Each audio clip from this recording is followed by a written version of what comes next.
days into the monsoon session of Parliament that still remains caught in a cycle of repeated disruptions. Despite the government's packed legislative agenda, very little business has been transacted as relentless protest by the opposition has stalled the proceedings in both houses.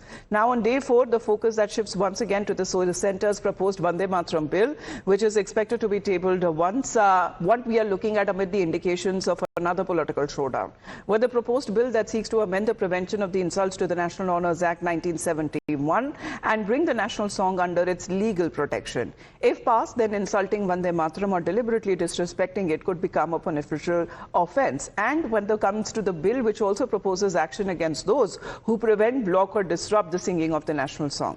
Now, the proposed punishment that includes up to 3 years of imprisonment, fine or both. But the centre's move that is aimed at giving Vande Mataram a legal status, which is similar to the national anthem.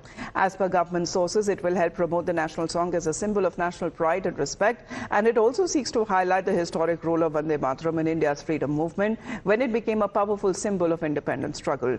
The proposed law that is expected to provide greater legal protection and recognition under the Indian law.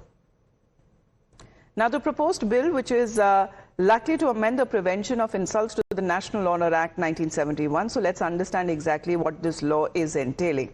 Now, prohibiting, once it becomes a law, prohibiting insult to the national symbols when we speak of flags, map, constitution, national anthem, disrespect to the national symbols, that is punishable, and punishment that can be given up to 3 years of jail, fine or even both.